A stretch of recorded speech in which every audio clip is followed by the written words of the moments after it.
de bonnes lectures queer à vous pour ce mois de juin 2025. Hey, bienvenue dans cette nouvelle vidéo. Pour le mois de juin, je me suis dit que ça serait peut-être bien que je partage avec vous ma pile à lire. Je vais appeler ça plutôt une pioche de lecture parce que je vais vous présenter beaucoup de livres que j'ai envie de lire dans la thématique de la pride et des fiertés et des représentations de genre, de sexualité et tout ce qui est dans le spectre LGBT en fait. Donc, je ne vous garantis pas avoir lu tous ces livres à la fin du mois de juin parce qu'il y en a beaucoup trop, mais je me suis dit que peut-être vous n'avez pas d'idée ou vous cherchez des lectures queer à lire pour ce mois de juin. Alors, je vais démarrer tout de suite avec ma lecture que j'ai commencée du coup hier, Delilah Green, Doesn't Care. Alors, de quoi ça parle de Lila, je sens que je vais l'appeler Dalila, donc je m'excuse d'avance. De Lila, c'est une jeune femme qui a un peu fui sa ville d'enfance car malheureusement son père est mort quand elle était très jeune et elle s'est retrouvée à être élevée par sa belle-mère qui avait déjà une fille et toute son adolescence a été la meuf un peu gothique et exclue et bizarre et silencieuse de son école. Et quand elle a eu 18 ans, son diplôme en poche, elle est montée dans un car, elle est partie et j'ai envie de vous dire qu'elle n'est jamais revenue, mais elle est revenue pour Noël et Thanksgiving. Il s'avère que sa demi-sœur, du coup, va se marier et qu'elle a été engagée comme photographe. Sauf que, quand elle y retourne, elle tombe sur une des meilleures amies d'enfance de sa demi-sœur et il s'avère qu'elle ne la reconnaît pas et qu'elle la drague. Et là, elle comprend que peut-être, il se pourrait que le mariage de sa sœur la conduise vers une histoire d'amour un peu improbable avec, du coup, l'ami de sa sœur. Pour l'instant, j'aime beaucoup ce qui se passe.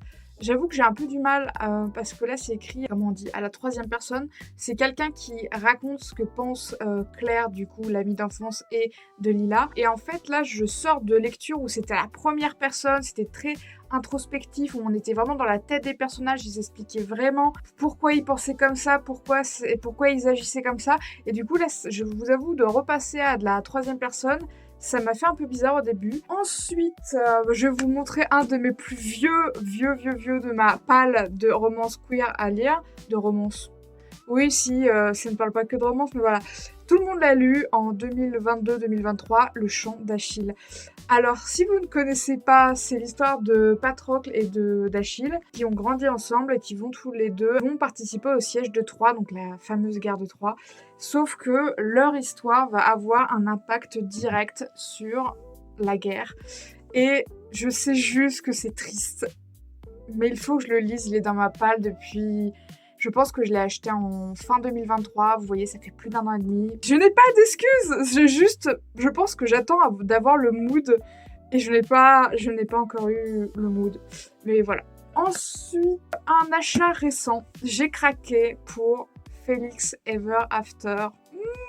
Oh, moi j'ai hâte de lire. Vous verrez, il y a 2-3 livres qui ont un peu quand même des sujets sur le harcèlement et sur le harcèlement scolaire surtout. Celui-ci en fait partie parce que Félix malheureusement a beaucoup d'étiquettes. Il est noir, il est queer, il est trans. Et il me semble que quelqu'un va proférer des menaces à son encontre sous couvert d'anonymat et que Félix va essayer de découvrir qui c'est. Et il est persuadé que c'est son ex avec qui il est sorti avant sa transition qui est derrière tout ça. C'est à peu près tout ce que je sais de ce livre, mais il me fait très envie.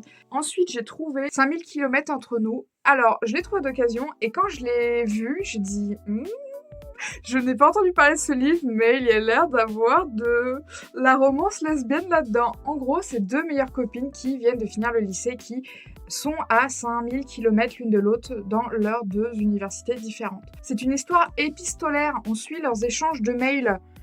Et je trouve ça intéressant, genre de faire quelque chose de moderne comme ça, enfin de prendre quelque chose de vieux et de le moderniser avec des mails.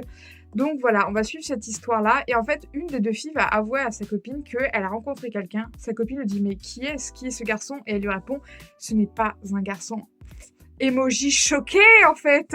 Donc... J'avoue, ça a l'air assez mignon. Ça va se lire vite, je pense. Donc voilà, quand je l'ai vu, j'ai dit « Ah, je peux pas renoncer à une romance queer là qu'on me tend. » Et j'avoue, j'ai craqué.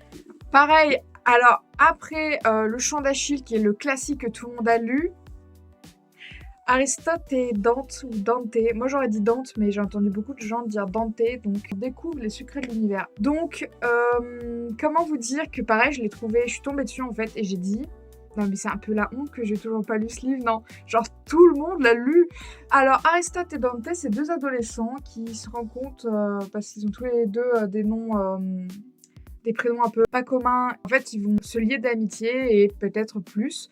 Je ne sais pas exactement de quoi parle exactement et dans quoi se dirige ce roman. Je sais juste que c'est l'histoire de ces 2 jeunes garçons.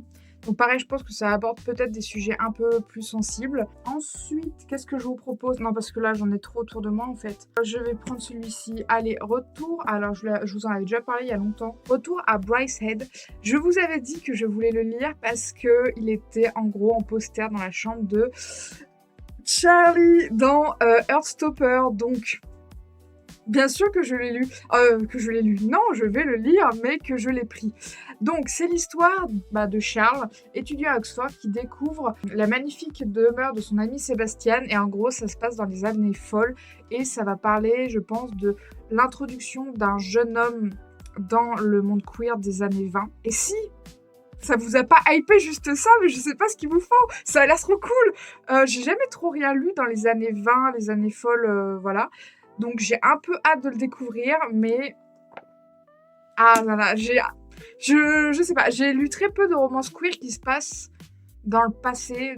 J'en ai très peu lu, donc je suis un peu hypée par cette lecture. Je ne sais pas pourquoi je ne l'ai toujours pas lu, mais comme tous les livres que je vais vous présenter, je ne sais pas pourquoi je ne l'ai pas encore lu. Ensuite, j'ai pareil depuis 6 mois, Toi, moi, elle, dans ma palle. Donc c'est l'histoire du coup d'une jeune lesbienne qui, elle, a beaucoup de facilité à draguer et à sortir avec des femmes.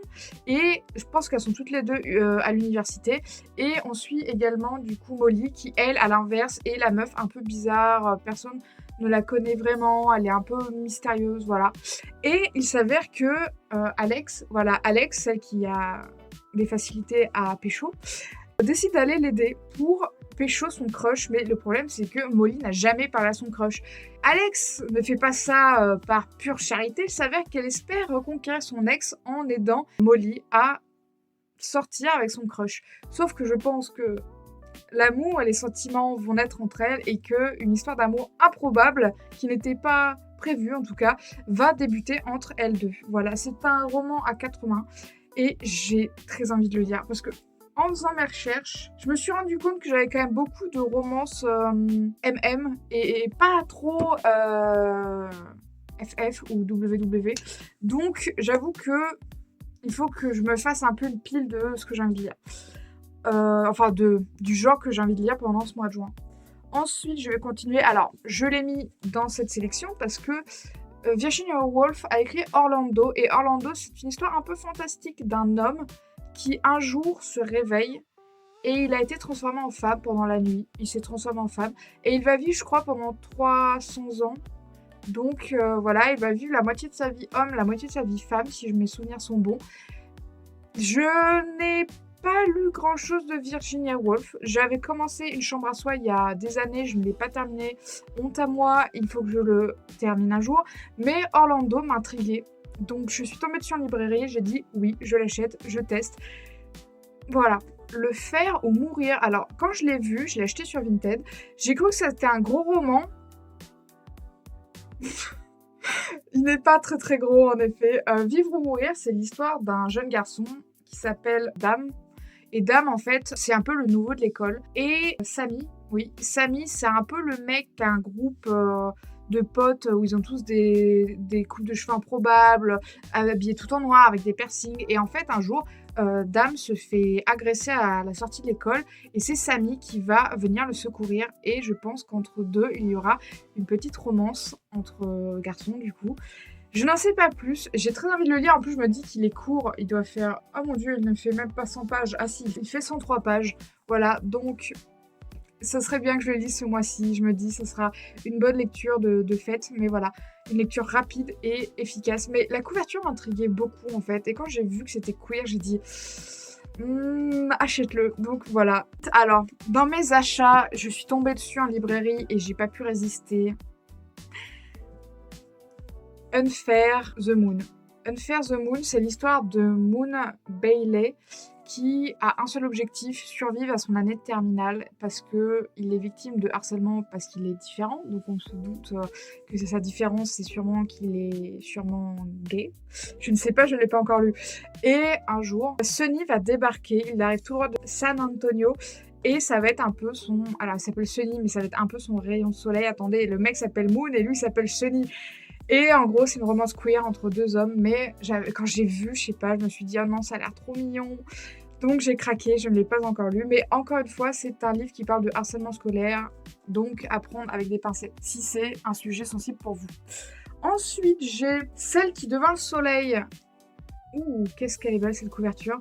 Celle qui devint le soleil, on me l'avait offert pour les fêtes de fin d'année et je sais qu'il y a un tome 2, mais est-ce que c'est une duologie? Je ne sais pas.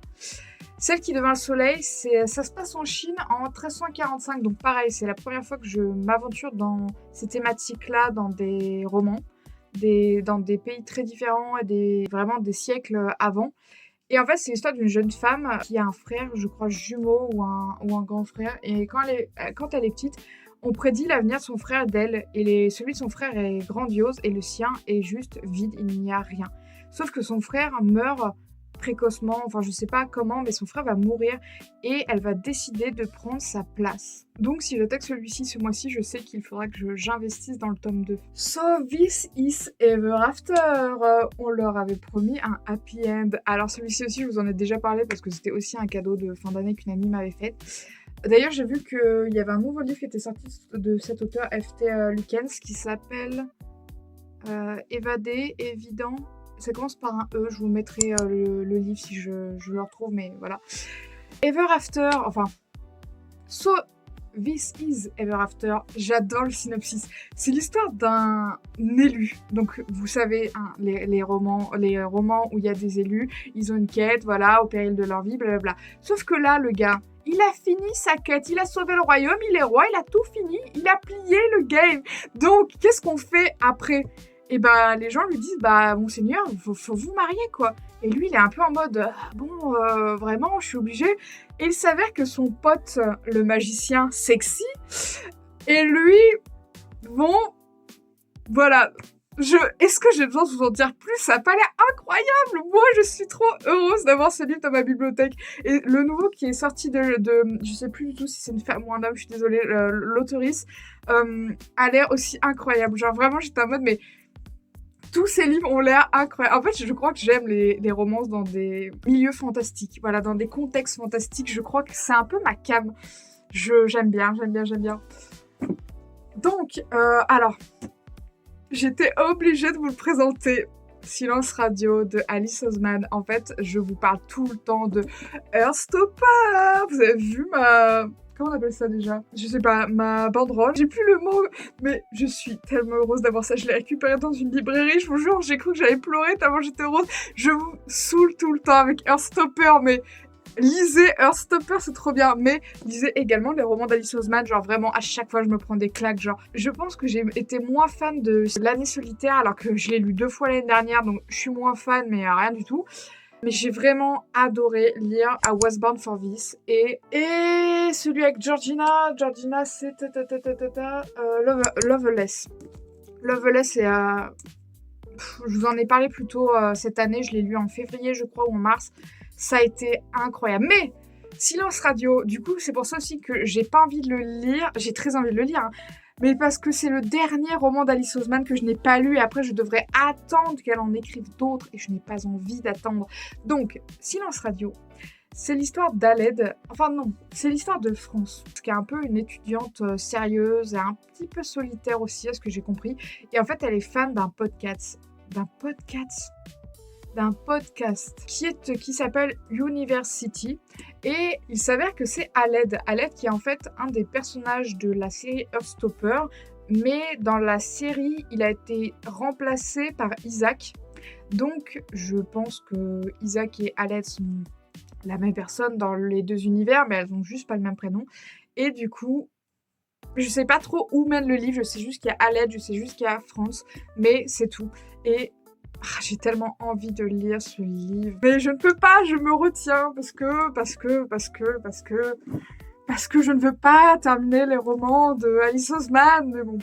Ensuite, j'ai Perfect on Paper, que je vous ai présenté il y a peu parce que je l'ai acheté il y a 1 mois.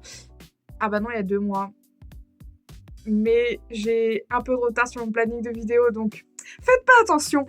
Perfect on Paper, c'est l'histoire de Darcy, je pense que c'est elle ici, ou pas, je ne sais pas. Darcy, en fait, c'est un peu le même bail que dans Sex Education, c'est une ado qui donne des conseils sur la vie amoureuse et sexuelle de ses camarades, mais elle le fait en tout anonymat. Il y a un casier abandonné où les gens mettent des papiers avec des requêtes, des questions, avec leur mail, et elle leur répond par mail. Sauf que, il me semble que son identité est en train d'être découverte. Elle doit remédier à ça, sans aucun doute, et elle est également amoureuse de sa meilleure amie depuis longtemps, sans jamais lui avoir avoué. Du coup, je sais que c'est une petite romance woman, mais je ne l'ai pas encore lu, comme vous le savez, vu que je vous présente ma pioche à lire, et que dans ma pioche à lire, je n'ai rien lu. Et j'avais également lu un autre livre de cette autrice, mais j'ai beaucoup d'espoir pour celui-là. Donc, à voir. Je vous les avais également présentés, mais peut-être l'année dernière, je ne sais plus. Mes objectifs gays. On suit l'histoire d'un jeune garçon qui part enfin de sa campagne et il est tellement heureux parce qu'il se dit « je ne serai plus le queer bizarre de rural en fait ». Et il décide de faire une liste de tous ses objectifs qu'il veut faire en tant que jeune homme gay. Et c'est son histoire à lui. Voilà, je pense que vous doutez bien, c'est une romance. Alerte à Malibu. Malibu. À chaque fois, je vais mal le dire, mais voilà. Alerte à Malibu. C'est une histoire entre des sirènes qui vont faire des stages sur Terre pour rencontrer des hommes. Et voilà, c'est à peu près tout ce que je sais. Mais du coup, il y a une romance MM avec un homme sirène. Non mais... c'est tellement l'été. Bon, bien sûr, là, je pense que vous voyez peut-être à la lumière, mais j'ai choisi le jour où il pleut et où il fait un temps mais dégueulasse dehors pour vous filmer cette vidéo pleine de joie de vivre et de couleurs. Mais regardez mon make-up, il compense la lumière dégueulasse du ciel gris d'aujourd'hui. Mais c'est pas grave. Donc, alerte à Malibu, voilà, pour résumer, c'est juste une romance entre un homme sirène et un homme. Et je suis en mode... Oui! Genre, je sais pas pourquoi j'ai encore pas lu ce livre, ça a l'air incroyable. La revanche d'un blond. Alors ce livre-là, c'est clairement inspiré du film La revanche d'une blonde. Et en fait, c'est l'histoire d'un jeune mec gay qui est dans son lycée. Et en fait, le jour où il pense que son copain va l'inviter pour aller au bal et tout, il le plaque parce qu'en fait, il est pas assez sérieux, tout ça, tout ça. Et il va se présenter contre lui à la campagne présidentielle de l'école, je ne sais pas exactement, pour un peu prouver à son ex qu'il est beaucoup plus sérieux et droit dans ses bottes que lui il prétend. Et je pense qu'il va faire une rencontre avec un autre jeune garçon qui ne sera pas son ex et avec qui il va tomber amoureux, merci. Parce que bon, les ex qui sont des tocards, on n'en veut pas, merci bien. Après, ah non mais alors celui-là, quand je vous dis, tout le monde l'a lu, tout le monde le connaît, et je ne sais pas pourquoi je ne l'avais pas encore lu. Prince Captif, ou Prince Captif, 1 et 2, et j'ai également le 3, mais je vous montre juste le 1. Donc, Prince Captif, non mais si vous ne connaissez pas, mais... Vous ne connaissez pas Prince Captif? En gros, l'histoire, c'est un jeune... je vais dire roi, prince, ouais bah prince c'est dans le titre, merci. Un jeune prince va se faire détrôner par son frère, et en fait son frère qui fait le putsch l'envoie dans le royaume ennemi en tant qu'esclave, sauf que lui, il se retrouve à être l'esclave du prince du royaume ennemi du sien, et il faut qu'il cache son identité. Donc pareil, je pense qu'il y a des trigger warnings avec ce livre, vu que bon, il est quand même esclave. Donc voilà, mais j'ai vraiment envie de le lire, mais en plus c'est du coup le tome 1 et 2, donc le truc est énorme. Il faut que je le lise. Tout le monde en parle quand même plutôt bien autour de moi, donc à lire. Ah bah, on continue dans les romances queer fantastiques. Carry On, pareil, je sais pas pourquoi je l'ai pas encore lu. Ah si, j'ai le tome 2, mais j'ai pas le tome 3. Le tome 3 est sorti il y a quelques mois, je crois, donc à se procurer incessamment sous peu, sachant que c'est une trilogie et que le tome 3 vient de sortir. Je n'ai plus d'excuses pour ne pas les lire. Carry On, c'est un peu la version qu'on attendait de celui dont on ne doit pas prononcer le nom, écrit par la transphobe. C'est l'histoire d'un mec qui débarque dans son école de magie, sauf que sa copine la largue, son prof préféré ne lui parle plus.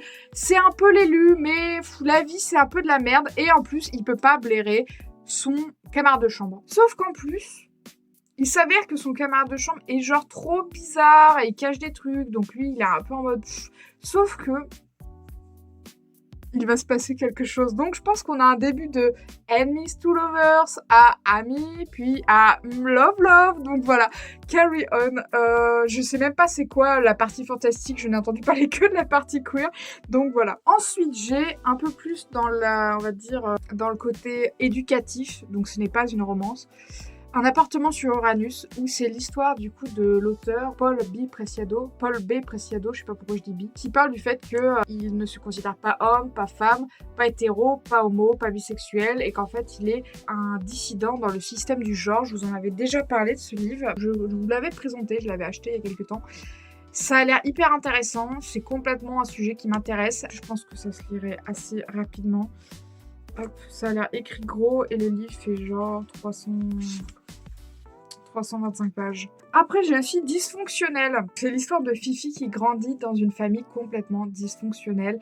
Son père fait des allers-retours en prison, sa mère en hôpital psychiatrique, donc pareil, c'est peut-être des sujets un petit peu à prendre avec des pincettes. Lui, il a une grande famille et en fait, j'ai dit il, mais c'est peut-être elle. Je crois que c'est il. Donc Fifi, voilà, il grandit quand même, il a plein de frères et sœurs. C'est un peu une famille, comme je vous l'ai dit et comme le dit le titre, dysfonctionnelle, mais il aime beaucoup ses frères et sœurs. Je pense que ça parle beaucoup de la famille, mais également de son adolescence. Et je pense qu'il se découvre peut-être une attirance pour un garçon, des garçons, je ne sais pas. Donc voilà, mais il est assez court, je pense que c'est du young adulte, voilà, de la lecture abordable à l'adolescence. Je sais pas du tout en fait si les autres le sont forcément, mais celui-là je pense qu'il est vraiment fait pour un public jeune. Également, alors j'en vois le bout là, je tiens à vous le dire, rares sont ceux qui voient. C'est l'histoire du Sacha. Sacha qui a raté sa compétition de natation, son bac, et il est un peu au bout de sa life, mais c'est l'été et il décide de partir avec son groupe d'amis travailler dans une exploitation fruitière en Ardèche. Voilà, et il s'avère que peut-être Sacha va se rendre compte que les choses changent et qu'il est peut-être attiré par quelqu'un qui ne pensait pas être attiré, voilà. Donc pareil, ça parle de sa place dans la société, apprendre à se connaître, tout ça. Ça a l'air hyper intéressant. Un livre très intéressant, Donjons et Drama. Donjons et Drama, c'est l'histoire d'un groupe de 4 personnes qui ont une chaîne YouTube où ils font du jeu de rôle. Sauf que leur chaîne commence à vraiment prendre de l'engouement, les gens sont fans, tout ça, mais la tension monte entre les rôlistes et en fait ce qu'il se passe, c'est que il y a une jeune fille de leur classe qui va leur avouer que l'un des rôlistes la harcèle et ça va finir d'achever les tensions entre eux. Donc ça parle de harcèlement scolaire, de jeux de rôle, d'amitié et je crois aussi d'homosexualité, de transidentité. Donc voilà, c'est un livre un peu méconnu, moi je l'ai vu personne en parler, mais moi il me donne très très envie parce que quand j'étais au lycée, je faisais du jeu de rôle et je me dis, je sais pas, ça me renvoie à des trucs que j'aime bien. Ensuite je vais vous présenter 3 BD parce que, on n'est pas des chiens, il y a aussi de la littérature queer en BD. Toutes mes ruptures avec Laura Dean. Je le voulais depuis longtemps, je l'ai acheté, je vous en ai parlé, je ne l'ai pas lu. Il n'y a pas vraiment de résumé. Je sais juste que ça parle d'une jeune fille qui parle de ses ruptures avec Laura Dean, donc je ne peux pas vous en parler plus, mais Attendez, que je vous montre Ouais. J'aime beaucoup les illustrations du livre. Je trouve ça très doux, voilà, vous voyez que c'est tout en noir et blanc et en rose. Donc, j'ai hâte de la lire. Je sais pas pourquoi je ne l'ai pas encore lu, mais écoutez, ce mois de juin sera une bonne excuse.